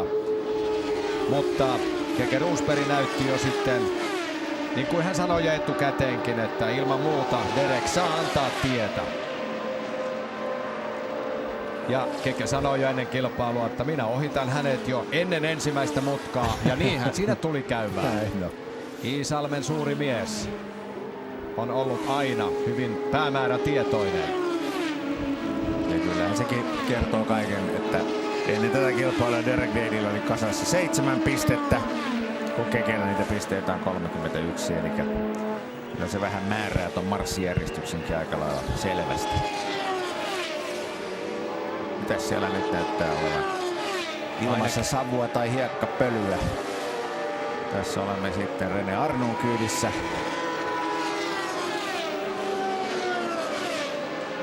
Pilviverho joka tapauksessa ympäröi jo lähes tulkoon koko alueen.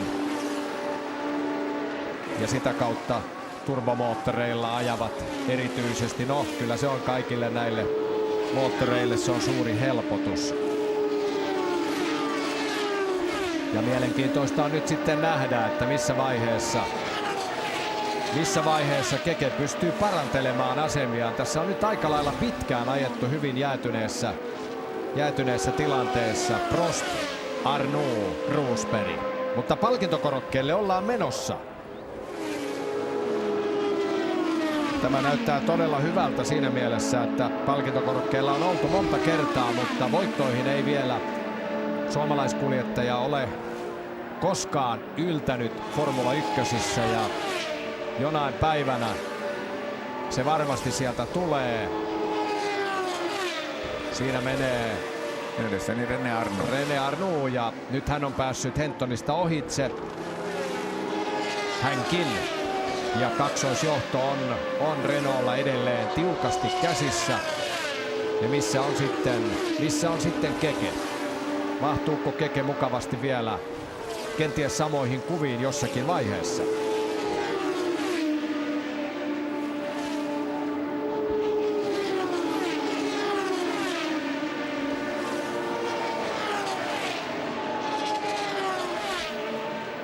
Siinä Prostin ja Arnun välinen ero on enää vajat 5 sekuntia. Eturivistä lähteneet kuljettajat hallitsevat kilpailua tässä vaiheessa. Piquet oli ainut Brabham-tallin kuljettaja, joka alkuvaiheessa pystyi sitä rintamaa rikkomaan, mutta nyt Piquet on sitten jo joutunut antautumaan Renault Arnulle. Siinä hän pääsi Arnuista ohi ja entäs nyt? Nyt näyttäisi siltä, että onko kierroksella jääneenä, onko se Ricardo Patrese? Mielestäni jos tuossa kypärässä on vähänkin punaista, niin se viittaisi siihen, että se on Nelson Piquet, ja saattaa olla, että nämä miehet tällä hetkellä taistelevat sijasta 2. Mutta toisaalta kyllä Piquetkin menee aika hiljaa juuri nyt. Mikä lienee Nelson Piquetin ongelma? Siellä menee Prost ja täältä tulee nyt sitten Arnoux ja heti perään liimautuu Nelson Piquet. Mutta veikkaan kyllä niin, että Piquet on kierroksella jäänyt tuossa tilanteessa jo tälle kärkikassalla. Saattaa muuten olla. Joo, kyllä olet oikeassa. Saattaa olla juuri se tilanne. Varikkopysähdys pudotti hänen viidenneksi. Kyllä, ja sen takia hän päästi Arnoun sen verran ketterästi suuremmin estelemättä ohitseen. Mutta näitä Renault-miesten välinen ero alle 5 sekuntia. Samalla polttoainekuormalla mennään maaliin. Nyt vaan tässä täytyisi saada ystävämme Keke Rosbergin kuvia, ja sieltä Keke tulee. Sieltä hän tulee, sieltä tulee, ja mielestäni Keke ajaa tällä hetkellä sijalla 3. Et siellä on 2 Renaulta kärjessä, sitten siellä on Keke kolmantena, ja Nelson Piquet on jäänyt syystä tai toisesta tuolle kärkikolmikolle. Kierroksella, kyllä. Ja siinä oli mielessäni myöskin Niki Lauda vielä vahvasti kuvissa mukana. Vai oliko Andrea de Cesaris? Katsotaanpas nyt, mitä tapahtuu tuolla. Voi hyvinkin olla, että Niki Lauda vielä on siinä vahvasti Keken kanssa haastamassa tilannetta.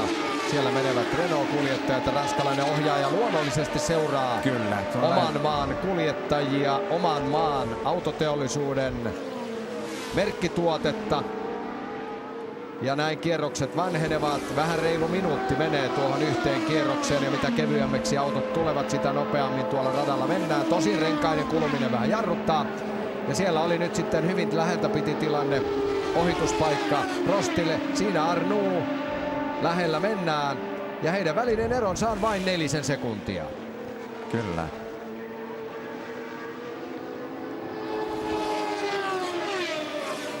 Kaksi Renault-tallin autoa. 10 kierrosta jäljellä. Enää. Nyt on 10 kierrosta jäljellä. Kyllä. Jännitys tiivistyy. Kyllä, edelleen 2 Renault-kuljettajaa kärjessä. Kyllä, ja tässä kohtaa voin kuvitella, että tuolla yleisö on aika lailla mielissään. Ollaan kuitenkin Ranskan maaperällä, ja Renaultlla nyt hieno kaksoisjohto, kun on 10 kierrosta matkaa maaliin.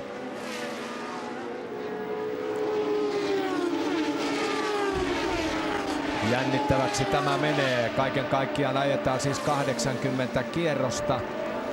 Ja edelleenkin ranskalaiset autot paahtavat siellä kärkipaikalla.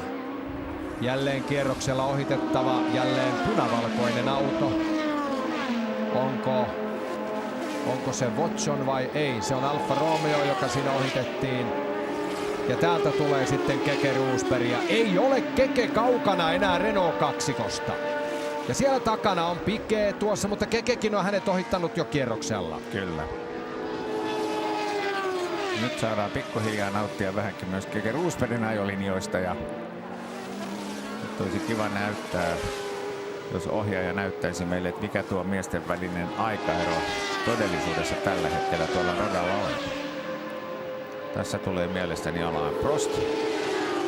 Siellä tulee René Arnoux tässä valkoisessa autossa. kuka Ja seuraava on mies tämä, Kukkulan yli joka... pitäisi olla Keke, mutta sitä ohjaa meille ei enää näyttää. Tuossa tuo punavalkoinen auto häiritsee kyllä René Arnoulin suunnitelmia ilman muuta tosi pahasti, koska Arnoul tietää sen, että Rosberg saavuttaa koko ajan. Ja niin se käy.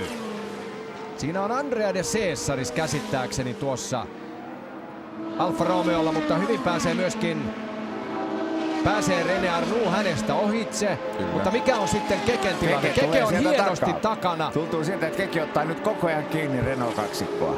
Ja Andrea de Cesaris on nyt siellä sitten Keken tähtäimessä ja miten tiukka taistelu tästä tullaan käymään sitten Andrea de Cesariksen kesken. Antaako tämä kuumakalle italialainen hänelle tietä? Andrea de Cesaris on kunnostautunut elämänsä aikana, tämä nuori kuuma 23-vuotias on liekeissä koko ajan aina kun vedetään visirin ikkuna kiinni. Ja päästään radalle paahtamaan. Nyt pitäisi Andrea de Cesariksen vilkuilla peileihin ja antaa tiukasti tietä Keke Rosbergille. Tämä on jännittävä taistelu, mutta mitä tapahtuu René Arnoulle? René Arnoulin auto hyytyy. Tämä tietää sitä, että Keke on jo kakkospaikassa tiukasti kiinni. Arnoul siinä. Kyllä, jotain on nyt on pielessä René Arnoulin autolla. Niin paljon tuo vauhti hidastuu tuossa ihan yhtäkkiä. Siellä menee Prost. Prost tulee tässä näin. Ja mitä tapahtuu siellä? Keke ampautuu Andrea de Cesarikseen melkein kiinni. Joo, ja tunkee hiekalle. Näyttää käsimerkkejä de Cesarikselle, että käsittämättömän tiukka tilanne, koska Keke taistelee nyt voitosta ja italialainen on noin kaukana. Hän on kierroksella jo jäänyt käsittääkseni, joten hänen olisi pitänyt aikoja sitten antaa jo tietä. Mutta Keke tunkee väkisin reunalle, kun tullaan lähtösuoralle ja itse asiassa puskee Andrea Cesariksen siinä tilanteessa ulos ja Keke on toisena. Kyllä. Nyt todella tiiviisti toisena ja tavoittelee. Prost. Ja nyt tuon Kukkulan yli pitäisi tulla Keke ja tulee. Hyvältä näyttää. Williams Fordilla pahtaa. 34-vuotias Keijo Keke Rosberg sieltä ja nyt sitten vaan Prostin imuun ja ohittamaan. Hienosti on Keke ajanut. Ei yhtään varikkopysähdystä. On aika kova riski. Ja on vaatinut niin sanotusti siviilirohkeutta juuri tämä sekarengastus. Ja sitten nämä kaikki etusiipiasiat, niin kuin Keke sanoi, että hän ei muista, koska hänen autossaan on tällä kaudella ollut edes etusiipi. Mutta kaikkien niiden vapaiden harjoitusten ja aika-ajon perusteella he tekivät sen ratkaisun, että sillä parannetaan ajo-ominaisuuksia. Ja näin on käynyt. Keke on pysynyt kärkitaistelussa mukana, mutta ei ole helppoa. Siinäkin oli mennä pitkäksi ja leveäksi tuo mutka. Ja näin tulee sitten Keke. Komeasti tuolla Williamsin autolla ja nyt käyvät kierrokset vähiin. Ai kun menee vähän leveäksi ja sieltä menee Arnoul. Arnoul tulee sieltä sisään. Kyllä. Peli on pelattu ja ranskalaiset ovat varmasti pettyneitä. On se harmillista. 5 kierrosta matkaa maaliin ja homma piti jättää kesken. Mutta nyt mielestäni noita kokonaisia kierroksia maaliin on enää runsaat 3. Kyllä menee Kekekin aivan limiteillä. Kerta kaikkiaan herkullisen näköistä menoa, mutta liukkailla, lumella ja jäällä ajokokemuksensa aikanaan hankkinut suomalaistähti, niin kyllä hän osaa ajaa ja tuoda autoa tiiviisti ja tasatarkkaan. Ja Arnoul tulee takaisin. Kyllä, tulee takaisin radalle. Ja tulee muuten siihen vielä kiusaamaan näitä kärkimiehiä. Tallitoverinsa Alain Prostin ja toisena olevan Williams-kuljettajan Keke Rosbergin eteen. Kyllä, mutta hän on jo jäänyt niin monta kierrosta. Ja auto hyytyy täysin. Kyllä. Arnoulin peli on pelattu. Arnoulin auto hyytyy ja näin ollen Prost ja Rosberg käyvät taistelua tämän kilpailun voitosta. Mutta kaveneeko tuo ero? Keke menee aivan limiteillä. Kyllä se koko ajan kapenee vähän. Kyllä se koko ajan kapenee vähän. Nyt olisi kiva saada näitä eroja myöskin ruutuun, mitä ne ovat sekunneissa ja sadasosissa. Siinä he ovat peräkkäin jo tällä hetkellä. Sitten vaan Keke, armotonta rutistusta. Mielenkiintoinen kilpailu tämä on ollut Kekeltä ja hän on tullut voittotaistelun mukaan ja nyt näkee oman mahdollisuutensa. Nyt jos koskaan. Sieltäkö se tulee se suomalainen historian ensimmäinen Formula 1 voitto. Lähellä siinä ollaan. Kerta kaikkia se on harmi hieno. paikka, että meille ei tarjota tuohon ja teille hyvät katselijat tuohon ruutuun tarkempaa tietoa siitä, että kuinka monta kierrosta on vielä ajamatta. Mutta kun äsken sanoin, että ainakin 3 kokonaista kierrosta, niin voi olla, että niitä oli 4 vielä jäljellä siinä vaiheessa. Ja Keken kannalta tietysti kiva, jospa niitä olisi vaikka 5 vielä jäljellä, koska Keke selvästi ajaa tällä hetkellä nopeampia kierroksia kuin Alain Prost ja ottaa ranskalaiskuljettaja kiinni joka ikisellä kierroksella. Katsomo huutaa, kannustaa maanmiestään Alain Prostia, mutta suomalainen Hurja tulee sieltä takaa ja kaventaa eroa koko ajan. Joo, ja nyt tietysti voisi kuvitella, kun ollaan Ranskan maaperällä, että kai siellä nyt joku on soittanut Jean-Marie Palestrelle ja sanonut, että pankaa nyt tää kilpailu poikki jo tässä kohtaa, niin saadaan ranskalainen voittaja, koska sen verran villisti sieltä Keke takaa puskee. Nyt ero on jo noin pieni. Harmi paikka, ettei tiedä tarkkaan. Tässä lukee nyt, että ero on tasan 2 sekuntia. Minkä silmäkin kyllä kertoo. Kyllä, mutta kertokaa meille vielä se, että kuinka monta kierrosta on ajamatta. Ja nyt on Kekellä 1 000 000 taalan paikka. Lähtö suoran pään jarrutuksen, mutta vielä on eroa niin paljon, että ei se ohitus tuossa tule. Ei se ohitus tule siinä vielä, mutta se tulee vielä sieltä aivan varmasti. Prost ei pysty pidättelemään suomalaista, joka ajaa nyt elämänsä kilpailua suuressa hurmiossa. Ja siellä näkyy Arnoun auto, toinen Renault Turbo on pois pelistä. Ja tässä menee sitten Keke Roosberg. Tukholmassa syntynyt 6. päivä joulukuuta 48 ja nyt tullaan aivan lähelle ja Keke näkee sen mahdollisuuden. Tuleeko se siinä? Ei vielä. Ei vielä, mutta selvästi näillä syheröllä osuudella niin Keke on nopeampi kuin Alain Prost. Selvästi nopeampi syheröllä osuudella. Ainoastaan tuolla suoralla pystyy Prost jollain lailla pitämään kyydin riittävän kovana, jotta Keke ei pääse lähelle. Mutta täällä syheröllä osuudella katsokaa tätä. Turbo vastaan, vapaasti hengittävää. 1,5 litran turbomoottorilla varustettu Renault ja 3 litran vapaasti hengittävä Ford. Ja nyt se tulee, ei tule vielä. Keke näyttää peileistä, Keke näyttää professorille, että nyt tietää. Täällä on voimaa, täällä on pitävämpi rengas ja ennen kaikkea täällä on suomalaista sisua. Tässä suoralla pystyy vielä Prost antamaan vähän vastusta Kekelle, se on se turbo. Tuonne, kyllä. Mutta kun päästään tuolle syherölle osuudelle, niin sitten tilanne on hieman erilainen. Tuleeko se tällä kierroksella? Se alkaa heti tästä. Ja se alkaa heti tästä. Nyt Keke iskee. Ensin ulkokautta. Tuossa mennään imutukseen. Ei vieläkään. Mutta sitten tulee se hyvä paikka täällä kohta. Tässä. Uudelleen. Tuolta ja nyt se tulee sisältä.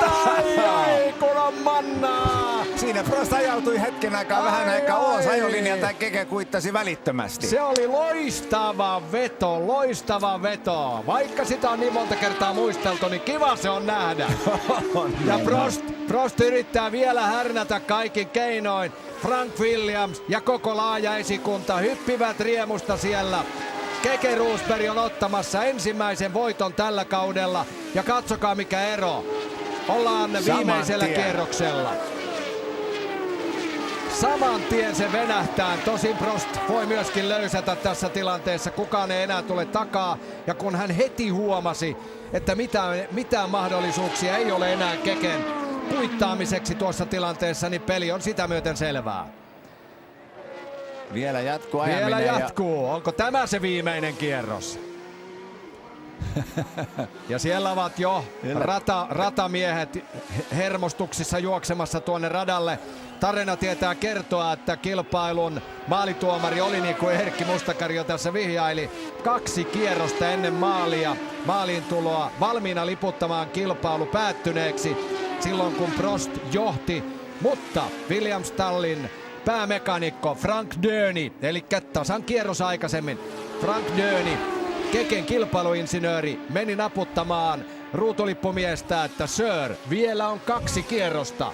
Pidä lippu sivussa, älä nosta sitä vielä. Ja siinä René Arnoux kävelee pääpainuksissa. Ja nyt todellakin kierretään rataa viimeistä kertaa. Ja Keke Roosberg johtaa kilpailua. On tämä hienoa. Tästä suuresta päivästä. Elokuu 29. päivä 1982. Keke Roosberg ottaa ensimmäisen suomalaisen Formula 1-voiton. Hän on maalissa ja voittajana Sveitsin osakilpailu, joka samalla myöskin on historian viimeisin Sveitsin osakilpailu. Ja samalla Keke Roosbergin ja suomalaisten formulakuljettajien ensimmäinen Formula 1 osakilpailuvoitto. Sen tekee Keke Rosberg todella hienosti ja tyylikkäästi, hienolla ajolla, taktisesti viisaana, vaikka lähtöhetkeen sisältyy paljon dramaattisia, rohkeita ratkaisuja, kuten muun muassa tuon etusiiven laittaminen, sekarengastus ja niin edelleen. Mutta kaikki nämä olivat viisaita päätöksiä. Ja Keke tulee ja tuli ja ajoi voittajana maaliin ja vieläkin näkyy kuinka on aika lailla kulunut. En tiedä, onko radio mennyt rikki tai eikö ruutulippu heilumista näkynyt, kun vaikuttaa siltä, että Keke ajaa edelleen täysillä. Ja kuitenkin ainakin minun käsitykseni mukaan niin Keke tuli jo maaliin, mutta kyllä vauhti on sen verran kylmää edelleen, että ehkä siellä jollain lailla tuo informaatio, joka meille tuli, oli siinä mielessä väärä, että vasta nyt täyttyy sitten kilpailu. No niinpä on, sieltä tulee Keke maaliin. Kyllä, koska kyllähän Aivan Keke olisi oikein. tuulettanut sitä jo aikaisemmin. Kyllä. Siellä oli nyt meille tarjottu numerotieto vähän toista, mitä kilpailuradan tapahtumat oli. Ja näin Keke on maalissa voittajana. Kauden 14 MM-osakilpailu. Ja siellä komeat tuuletukset. Ja tämä tietää sitä, että Keke siirtyy M-pisteissä kärkipaikalle. Kyllä. Siellä Keke Rosbergilla on nyt 42 pistettä ja Didier Pironi, joka ei enää tule osallistumaan kauden jäljellä oleviin kilpailuihin, säilyttää edelleen kakkospaikan 39 pisteellä. Alain Prost tuon toisen sijansa ansiosta kasvattaa pistesaldansa 31, on kolmantena. John Watson neljäntenä 30 pisteellä, Niki Lauda viidentenä 30 pisteellä. Ja Elio De Angelis kuudentena 23 pisteellä. Ja todetaan nyt se vielä, että tämä Keken voitto tarkoitti sitä, että tästä tuli tämän kauden Kekestä tuli 10. kuljettaja, joka on yltänyt tällä kaudella 1982 voittoihin. Se oli erittäin hienoa ja todella miehekäs työ. Kilpailun jälkeen Keke kertoi ja sadatteli erityisesti Andrea de Cesariksen idioottimaista ajoa. Ja valitteli juuri sitä, että siinä oli jopa riskit, että hänen mahdollisuutensa voittoon olisivat kariutuneet siihen, että Andrea de Cesaris ei antanut tietä, mutta kaikki päättyi loppujen lopuksi rohkeaan ratkaisuun siinäkin ohitustilanteessa. Keke puski italialaisen ulos ja pääsi jatkamaan puhtaasti omaa ajoaan. Ja siinä näkyy kunniataulukko. 81 kierrosta itse asiassa ajettiin, vaikka alun alkaen ilmoitettiin, että 80 on kilpailumitta. 7,1 sekuntia on Keken ja Prostin välinen ero, ja sinne Parc Fermé-alueelle, suljetulle alueelle, vie Keke autonsa ja nousee varmasti rajusti tuulettaan tämän vuoden 10. voittajana autostansa ulos ja nousee tuonne palkintokorokkeelle. Ja vaikutti siltä, että Patrick Hedginen juoksi hurjaa vauhtia onnittelemaan Kekeä ja ei mikään ihme. Kyllähän Williamsilla tiedetään se, että kuinka arvokas asia tuo ensimmäinen voitto jokaiselle Formula 1-kuljettajalle on, ja nyt se osui Keken kohdalle. Ja eiköhän kohta päästä kaikki nauttimaan noista hetkistä, kun Keke nousee tuonne korkeammalle korokkeelle. Siinä näkyy tämä taulukko maailmanmestaruuspistetilanteessa, kun 2 osakilpailua on vielä jäljellä.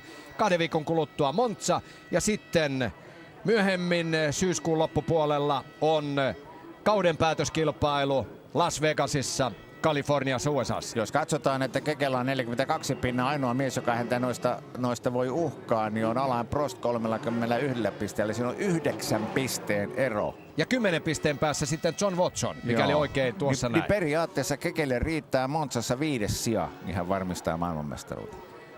Siis seuraavassa kilpailussa jo mahdollisuus maailmanmestaruuteen, mutta senhän me voimme tässä varsinaisessa klassikkokilpailussa näinä loppusanoina todeta, että Monzassa se ei vielä onnistunut, mutta katsotaan, onnistuuko se Las Vegasissa.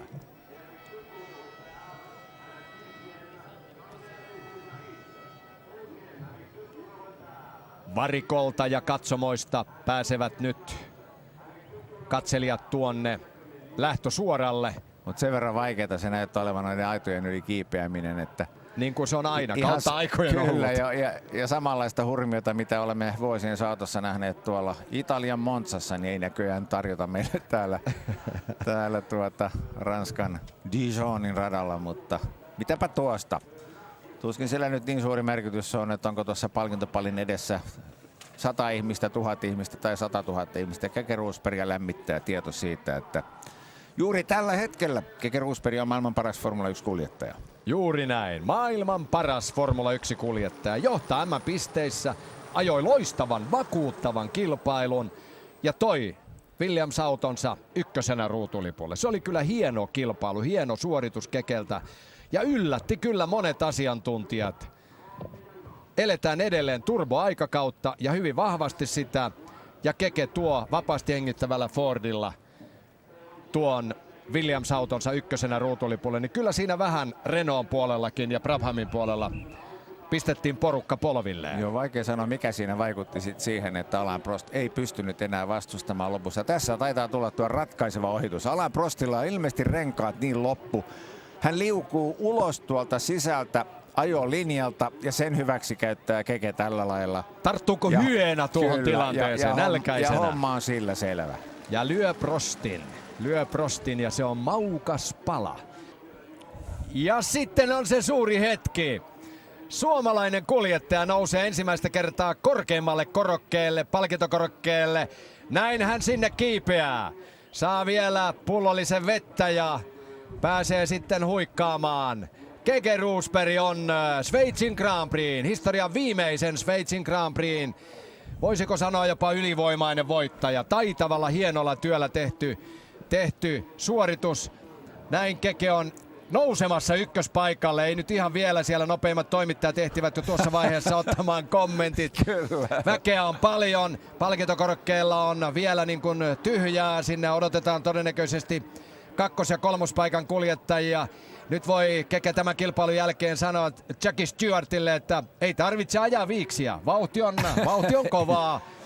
Kyllä, ja voittoja tulee. Ja kyllä siinä näkee selvästi Alain Prostin ruumiin kielestä, vartalon kielestä, että ranskalaiskuljettaja harmittaa se, että niin lähelle hän pääsi voittoon, mutta joutui sitten kuitenkin lopussa antautumaan. En tiedä, ehkä siinä oli renkaat loppu sitten Renault-autolta niin totaalisesti, että hän ei pystynyt enää ajamaan sellaisia kierrosaikoja kuin kilpailu alkupuolella. Ja näin ollen Keke pääsi sieltä tuolla sekarengasseoksella sitten yllättämään ja ottamaan todella hienon ja arvokkaan uransa ensimmäisen GP-voiton. Siellä ollaan jo valmiina. 2-3 on jo valmiina tuolla. Siellä on Alain Prost tuossa vasemmalla selin ja sitten sinne odotetaan vielä Niki Laudaa. Niki Lauda sijoittui tässä kilpailussa sitten kolmanneksi. Hän jäi minuutin. Nämä 3 palkintokorokkeen kuljettajaa ajoivat sen 81 kierrosta. Mikäli tuohon ruututietoon nyt on uskomista, tuloksissa myöskin jälkeenpäin julkistetussa tuloksessa puhutaan vain 80 kierroksesta. Vettä juodaan nyt hartaasti, odotetaan, että tuo palkintoseremonia vihdoin käynnistyisi ja nyt sieltä löytyy Niki Lauda. Lämpimät onnittelut tulee sieltä kaksinkertaiselta maailmanmestarilta Niki Laudalta ja Keke Rosberg nousee korkeammalle korokkeelle Ranskan maaperällä Sveitsin Grand Prix voittajana. Keke Rosberg ykkösenä, toisena Alain Prost Ranskasta, kolmantena Itävallan Niki Lauda. Näin tuulettaa suomalainen. Ensimmäistä kertaa korkeimmalla korokkeella Keke Rosberg.